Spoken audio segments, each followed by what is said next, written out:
Good evening, Mayor and Council members. David Hall, 1334 Wallen Road, Moscow.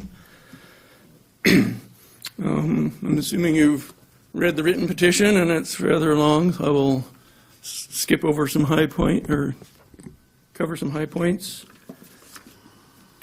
Considerable time was given to deliberating parking issues during the Board of Adjustment hearing on April 25th, but board decisions were based on incomplete and arguably faulty data.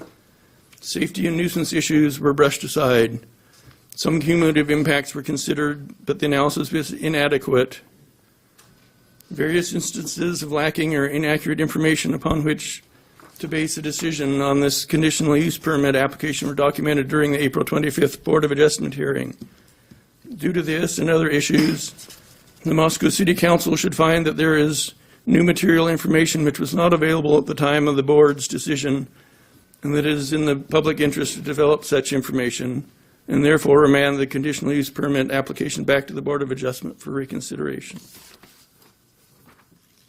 Moscow City Code requires that the conditional use permit application in question not be considered in a vacuum.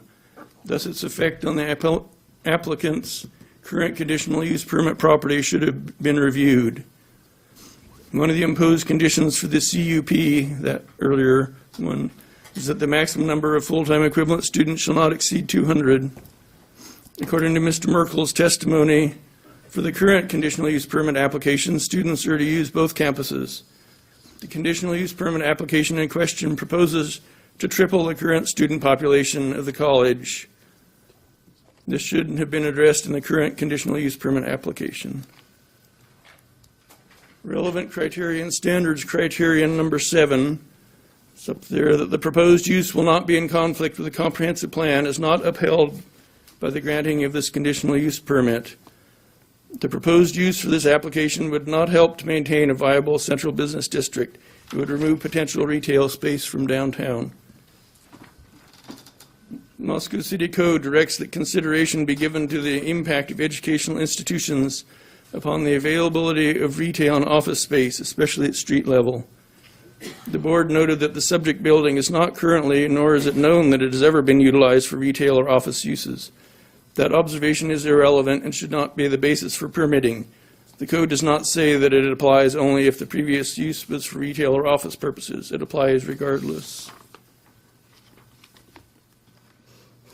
The board should consider whether this application would be granted with the liberal conditions they impose were Boise State University, North Idaho College, or the UI the applicant.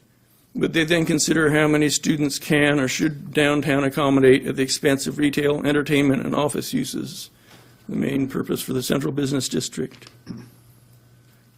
In noting two inadequacies, Board of Adjustment member Long emphasized that, quote, the record did not include in the assessment of space utilized by educational institutions the existing NSA parking lot, which is at 6th and Jackson Streets. Long suggested that since it is part of the existing facility and required to be part of that facility, that it should have been included in the educational uses downtown. That was at the May 1 meeting. Noting another inadequacy in the record, Long emphasized that he didn't think that the board could satisfy the relevant criteria and standards with the information before them.